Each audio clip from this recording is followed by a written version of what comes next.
Kembali bersama saya Suci Nisa menemani pagi Anda dengan sejumlah berita pilihan dari tim redaksi Kompas TV Jambi.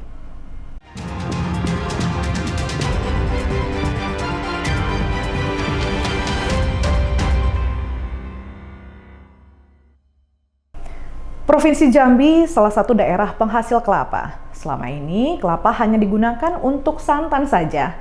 Namun di tangan mahasiswa Universitas Islam Negeri Sultan Taha Jambi, kelapa ini diolah menjadi virgin coconut oil atau minyak kelapa murni yang digunakan untuk pengobatan luka dan meningkatkan daya tahan tubuh. Provinsi Jambi salah satu daerah penghasil kelapa. Selama ini, kelapa hanya digunakan untuk santan saja, namun di tangan mahasiswa Universitas Islam Negeri Sultan Taha Jambi, kelapa diolah menjadi virgin coconut oil atau minyak kelapa murni yang digunakan untuk pengobatan luka dan meningkatkan daya tahan tubuh. Mahasiswa di Universitas Islam Negeri Jambi Fakultas Sains dan Teknologi Jurusan Kimia berinovasi dengan memanfaatkan santan kelapa dan buah nanas untuk diolah menjadi minyak kelapa murni.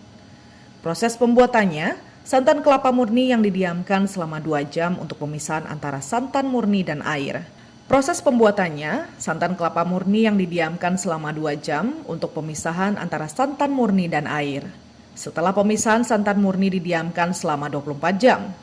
Untuk pembuatan virgin coconut oil ekstrak nanas dilakukan dengan cara mencampur 1 kg santan murni dengan 56 ml ekstra nanas, didiamkan selama 24 jam.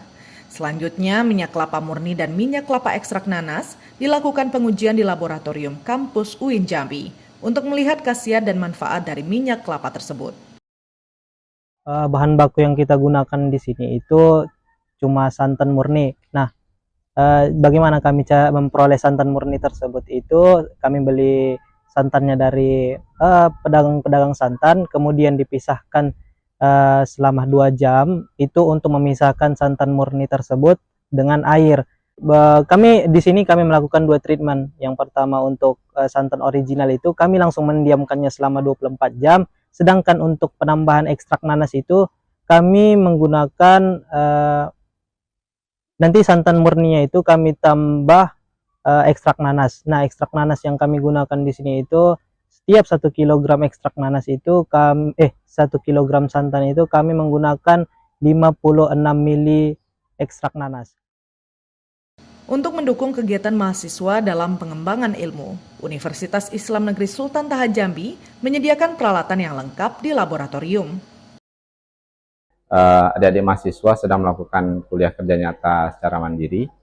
Jadi kuliah kerja nyata tahun ini itu dilakukan untuk Fakultas Sains Teknologi, misalnya adalah dengan mitra melakukan praktek pengabdian kepada masyarakat. Yang dilakukan adik-adik ini adalah membuat VCO, virgin coconut oil, atau minyak kelapa murni. Itu biasa dilakukan oleh banyak mahasiswa di semester akhir di Fakultas Sains dan Teknologi. Dan tahun ini adik-adik yang kukerta, kuliah kerja nyata, melakukan lagi hal itu bermitra hari ini dengan SMA 1 Kota Jambi. Jadi siswa SMA 1 Kota Jambi datang ke sini untuk diajarkan bagaimana membuat virgin coconut oil. Ini laboratorium Fakultas Sains dan Teknologi. Alhamdulillah alat-alatnya sudah mencukupi untuk praktikum mahasiswa prodi-prodi sains di FST. Saat ini, produk virgin coconut oil belum diperjualbelikan secara bebas karena masih menunggu izin halal. Ratna Sari, Kompas TV Jambi. Saudara, untuk mengurangi penggunaan plastik, warga Kota Jambi membuat piring mangkuk, kotak nasi, dan wadah kue dari pelepah pinang. Usaha ini telah dimulai sejak tahun 2020 lalu. Pelepah pinang selama ini dibuang begitu saja. Namun di tangan Rudinata, pelepah pinang diolah menjadi kerajinan yang bernilai ekonomis. Rudinata membuat pelepah pinang menjadi mangkuk, kotak nasi, dan wadah kue yang ramah lingkungan. Usaha pelepah pinang ini berawal dari riset yang dilakukan oleh seorang dosen di Universitas Jambi. Setelah melihat produk hasil riset tersebut, Rudi merasa termotivasi hingga mendirikan usaha sendiri. Sejak tahun 2020, Rudi memulai usaha ini dengan 8 karyawan yang membantu proses pembuatan kerajinan dari pelepah pinang. Pelepah pinang dibeli dari petani dengan harga Rp600 per lembar.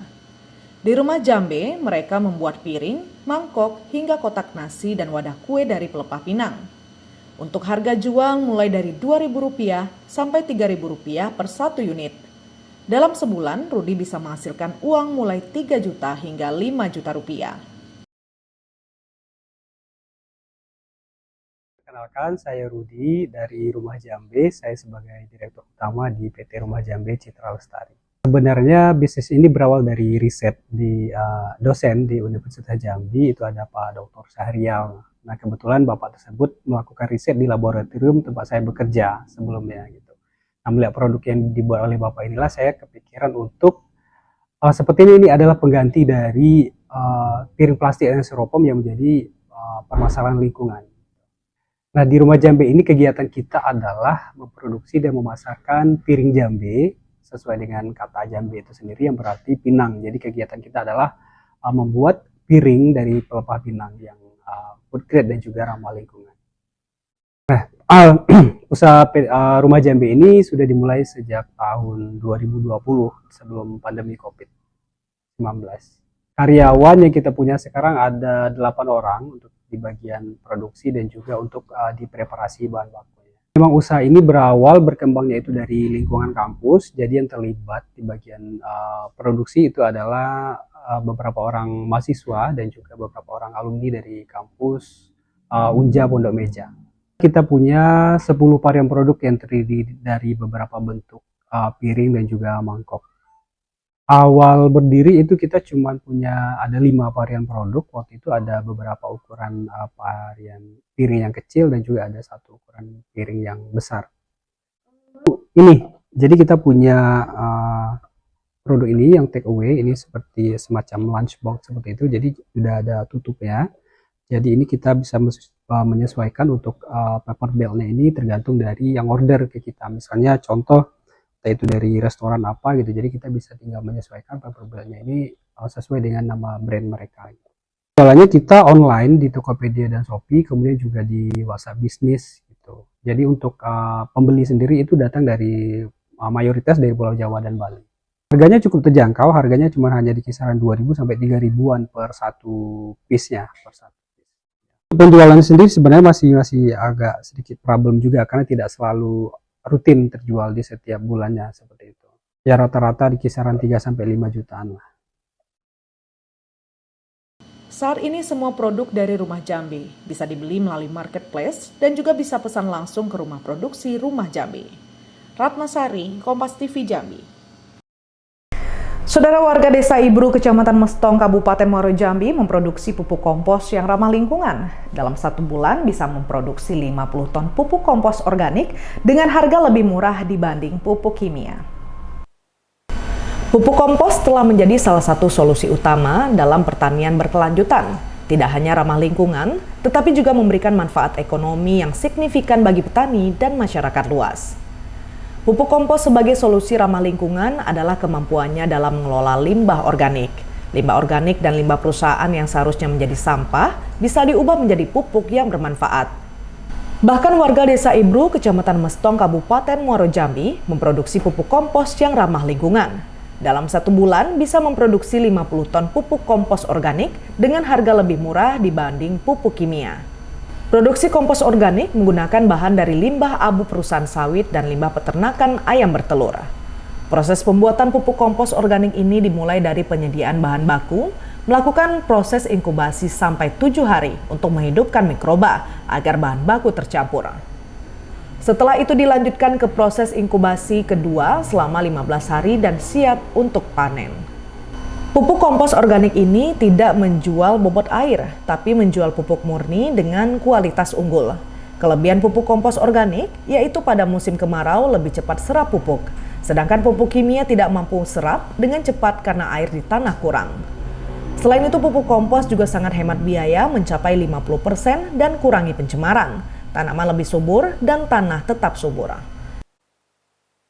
Pupuk kompos organik yang berasal dari beberapa bahan limbah dari beberapa perusahaan yang ada di Desa Ibru.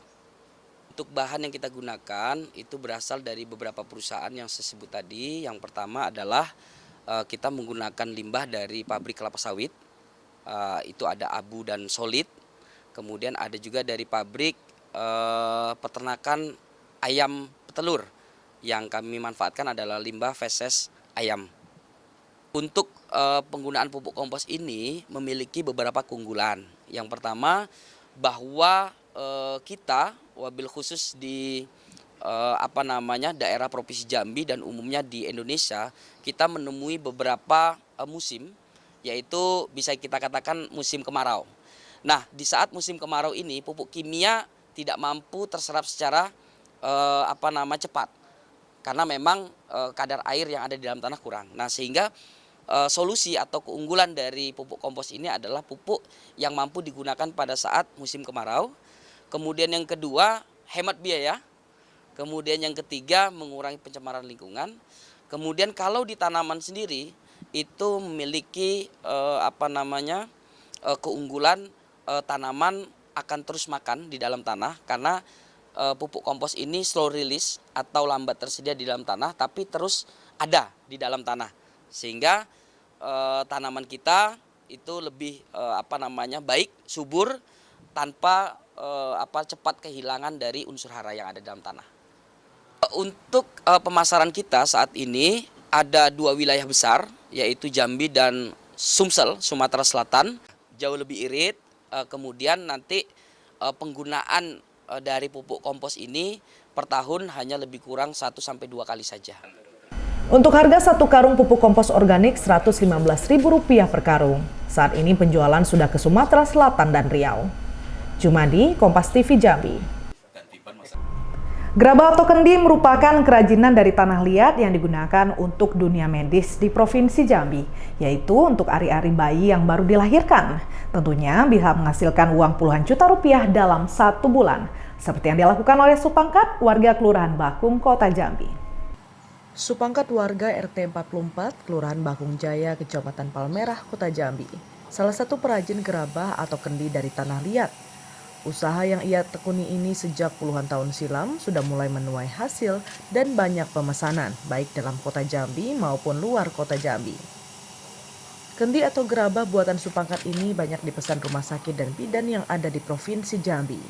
Kerajinan gerabah buatan Supangkat banyak digunakan untuk membungkus ari-ari bayi yang baru lahir. Dalam 1 bulan, Supangkat bisa memproduksi 3.000 kendi dengan harga jual Rp5.000 untuk 1 kendi. Usaha pembuatan kendi atau gerabah ini dilakukan lantaran hasil dari pembuatan batu bata cukup murah. Muncullah ide membuat kendi dari tanah liat serta membeli kendi di pasar untuk belajar. Untuk mengasah kemahiran dalam pembuatan kendi, Supangkat meminta bantuan pelatihan dari pemerintah. Dari pelatihan itu, sampai sekarang, Supangkat sudah mahir membuat kendi dengan kualitas yang cukup bagus. Proses pembuatan kendi dimulai dari pengambilan tanah liat dengan cara dihaluskan menggunakan peralatan sederhana. Setelah halus ditambah air dan diaduk menggunakan injakan kaki.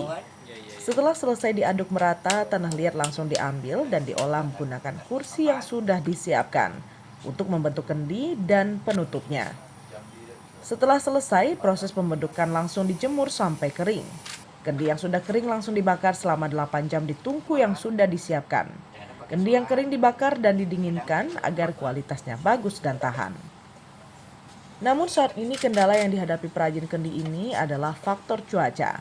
Apabila musim hujan, produksi kendi terganggu lantaran kendi yang dibuat tidak bisa dijemur dan lama kering. Selain itu, perajin ini juga mengalami kendala bahan baku kayu untuk bakar kendi. Selain sulit didapat, harga kayu juga semakin mahal. Idenya awalnya dari usaha batu bata yang semuanya tahu mungkin harga batu bata satu itu hanya ratusan rupiah kan gitu kan. Nah, tapi dengan dibuat usaha semacam ini, kerajinan seperti ini akhirnya mempunyai nilai tambah yang dari mungkin satu bata itu batu bata satu kali dibuat ini bisa jadi 2, dan itu nilai tambahnya kan bertambah. Satu kendi itu kalau sininya 5.000, kalau seharinya 50 tinggal hitung baik lah gitu kan, sekitar kalau 3.000-an itu 1 bulan ya. Iya. Nah, untuk ini kebanyakannya mesan dari mana aja nih? Iya, rumah sakit, bidan-bidan itu kan. Mulai rumah sakit umum, rumah sakit lah kan ada itu bagian kebidanan, jadi tetap memerlukan. Supangkar berharap kepada pemerintah untuk dapat bantuan open pengeringan apabila musim hujan produksi kendi tetap berjalan. Cuma di Kompas TV Jambi. Taman Remaja dan Tugu Keris Siginjai Jambi salah satu pusat objek wisata yang ada di pusat kota Jambi. Lokasinya yang rindang dengan pepohonan ditambah dinginnya hembusan angin membuat warga betah datang ke sini bahkan tidak dipungut biaya. Taman Remaja dan Tugu Keris Siginjai Jambi salah satu pusat objek wisata yang ada di pusat kota Jambi. Lokasi yang rindang dengan pepohonan ditambah dinginnya hembusan angin membuat warga betah datang ke sini bahkan tidak dipungut biaya. Taman Remaja menawarkan suasana yang sejuk dan bebas polusi udara. Lokasinya yang berada di tengah kota membuat taman ini mudah dijangkau. Di sini, anak-anak bisa bermain dengan aman dan nyaman. Selain tempat bermain yang asyik, taman ini juga menyediakan berbagai fasilitas pendukung lainnya. Rindangnya pepohonan menjadikan taman ini tempat yang pas untuk melepas penat. Taman Remaja dibuka pukul 6 pagi hingga pukul 6 sore. Pengunjung yang datang ke taman tidak dipungut biaya apapun. Tidak jauh dari Taman Remaja ada objek wisata Tugu Keris Siginjai, simbol kebanggaan kota Jambi. Saya sama istri sama anak. Ya betul. Dan di sini kita ngapain aja? Tadi sih jalan, paling ajak anak tuh ke patung-patung gajah, harimau. Duduk-duduk makan kue sebentar. Habis tuh ke sana tuh yang dalam yang lebar tuh. Jadi foto-foto gitu aja sih. Tugu ini menjadi spot favorit warga untuk bersuah foto, sekaligus menambah pengetahuan akan warisan budaya lokal. Tempat ini sangat cocok untuk dijadikan destinasi edukasi dan rekreasi. Saya ini penggemar ini, kata cucu saya. Nah, cucu saya paling senang, saya seminggu sekali pasti ke sini. Pada sore pagi itu kita baru satu udah punya cucu. Kunjungan wisatawan yang terus meningkat juga berdampak positif bagi para pedagang lokal. Minggu sore jam-jam 4 sampai jam 6 agak rame. Kalau Sabtunya juga sore. Kalau hari biasa sepi ya? Agak sepi. Daripada hari biasa dibandingkan kalau sudah pas masuk liburan agak rame dari biasa. Kalau hari-hari biasa dia sederhana banget, ada terlalu rame. Kalau hari Minggu sama Senin alhamdulillah lumayan rame. Kadang nyampe macet jalannya. Kalau perjalanan kita ikut gimana itu kalau hari rame-rame itu? Tergantung Kak, kadang sepi kan, tergantung pengunjung lah. Kalau pengunjungnya sepi, ya sepi juga lah kan ya. Kalau pengunjungnya rame, alhamdulillah agak lumayan rame lah. Masyarakat berharap pemerintah dapat memperbaiki dan melengkapi fasilitas baik di Taman Remaja maupun di Tugu Keris Siginjai Jambi, sehingga menarik lebih banyak wisatawan dari daerah luar Jambi yang datang berkunjung. Ratna Sari, Adi, Kompas TV Jambi. Saudara, menjelang Hari Ulang Tahun Republik Indonesia ke-80 tahun 2025, pemerintah Kota Jambi menyelenggarakan Festival Layang-Layang di Pantai Aurduri, Kecamatan Penyengat Rendah, Kota Jambi. Festival ini diikuti 78 orang peserta, mulai dari anak-anak sampai orang dewasa. Menjelang Hari Ulang Tahun Republik Indonesia ke-80 tahun 2025, pemerintah Kota Jambi menyelenggarakan Festival Layang-Layang di Pantai Aurduri, Kecamatan Penyengat Rendah, Kota Jambi.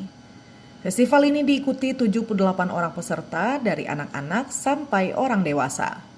Keseruan festival layang-layang tradisional yang digelar untuk memeriahkan perayaan Hari Ulang Tahun RI ke-80 di Pantai Aurduri, Kota Jambi. Berbagai model layangan mulai dari 1 dimensi hingga 3 dimensi menghiasi langit pantai.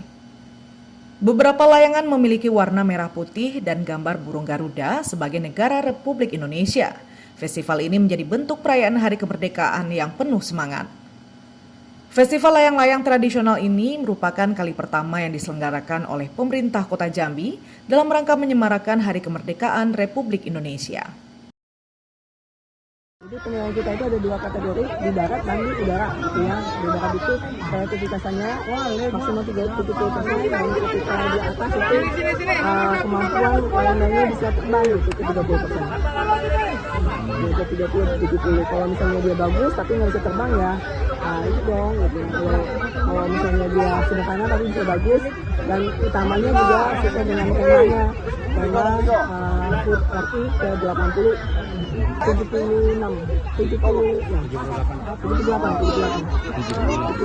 tapi beberapa belum ada konfirmasi. Kita laksanakan tahunannya, apalagi kita mengangkat destinasi wisata baru Pantai Musiman Penyengat Kendal, dan memang layang-layang ini kan bersifat dipilih oleh masyarakat dan kita sudah berkoordinasinya, dan itu mungkin kita anggarkan dengan lebih baik karena tahun ini memang membudgeter. Jadi tahun depan kita bersama dengan beberapa pihak untuk ada dan sponsorship. Tahun ini kita alhamdulillah selain dari uang pemenang dari Dinas Pariwisata Kebudayaan juga dibantu oleh sponsor dari Bank Indonesia. Kita tidak memungut biaya pendaftaran dan bebas semua usia, dari mulai anak-anak sampai usia lanjut juga boleh. Salah satu peserta festival mengungkapkan bahwa dirinya telah lama mempersiapkan layangan berwarna hitam putih bertuliskan Black Spider selama seminggu untuk meramaikan festival ini. Kami dari banyak motor nih Mbak, bawanya. Berapa hari buatnya Bang? Seminggu Mbak, seminggu buatnya. Ini di batik bukan di apa ini? Dicat ya? Apa? Enggak dicat. Apa jadi? Di batik namanya. Disulam aja Bang? Iya. Tembus dia. Oh. Spider. Apa artinya Bang? Spiderman hitam enggak? Bola-bola hitam. Ada maknanya mungkin Bang? Enggak ada sih. Enggak ada ya? Ini berbunyi Bang ya kalau di atas? Bunyi ya. Warga sangat antusias menyambut festival layang-layang. Warga berharap kegiatan ini terus dilakukan setiap tahunnya. Ratna Sari, Kompas TV Jambi. Objek wisata Danau Sipin salah satu ikon wisata di kota Jambi yang berada di pusat kota Jambi. Namun kondisinya saat ini sangat memprihatinkan. Minimnya perawatan kebersihan dan rusaknya beberapa fasilitas membuat daya tarik wisatawan datang ke lokasi ini berkurang. Objek wisata Danau Sipin salah satu ikon wisata di kota Jambi yang berada di pusat kota Jambi. Kondisinya saat ini sangat memprihatinkan.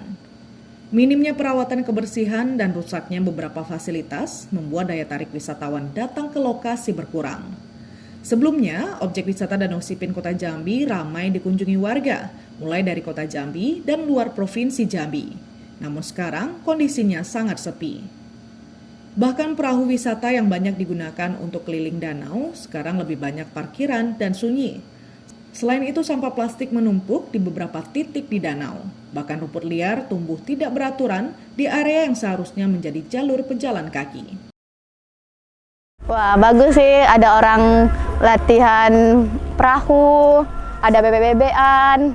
Di sini kayak seru juga ngeliat orang lomba perahu, main perahu, duduk-duduk, liatin air gitu kan. Kalau saran sih lebih dibersihkan lagi sih, karena masih banyak sampah-sampah yang berserakan di sini. Ada juga banyak perbaikan gitu Bang, dibaik-baikin kayak tempat-tempatnya. Beberapa fasilitas umum lainnya seperti kursi taman, lampu penerangan, dan dermaga terlihat rusak dan lapuk. Kondisi ini membuat pengunjung kurang nyaman. Menurut saya ini cukup bagus, tapi memang membutuhkan sedikit perhatian. Kayak mungkin di sini kalau kita sampai ke ujung sana itu ada beberapa yang memang perlu renovasi, perbaikan, atau mungkin kebersihannya harus diperhatikan lagi. Atau mungkin di sini kurang banyak aktivitas yang kurang lengkap gitu. Misalkan di situ nanti ada panjat tebing gitu kan, mungkin kayak kurang dieksplor lagi untuk mahasiswa lain, mungkin lebih sering datang. Sama di sini mungkin warung-warungnya kurang sampai ke depan, mungkin untuk lebih memancing wisatawan yang lain. Menurut warga sekitar, penurunan jumlah wisatawan mulai terasa sejak beberapa bulan terakhir. Belum ada upaya signifikan dari pihak terkait untuk menghidupkan kembali potensi wisata ini. Padahal, Danau Sipin berpotensi menjadi destinasi unggulan di Jambi jika dikelola dengan baik. Kayaknya pengunjung mulai sepi semenjak anak sekolah masuk belajar ini. Sebelumnya ya alhamdulillah lumayan kalau bebek ini, kalau untuk bebek kan mungkin 5 juta per minggu dapat. Sekarang setelah anak sekolah masuk itu mencari 2 juta aja susah. Kepada pihak terkait dari pemerintah ya kalau bisa wisata ini dikembangkan lagi. Harapan kami warga sini ya kalau bisa itulah kali danau ini dibikin lebih bagus lagi seperti yang tempat-tempat lain gitu. Perawatan yang baik dan fasilitas yang memadai menjadi kunci agar Danau Sipin kembali menjadi tujuan wisata kebanggaan Kota Jambi. Masyarakat pun berharap pemerintah segera mengambil langkah nyata untuk menghidupkan kembali destinasi ini. Adi Maulana, Kompas TV Jambi.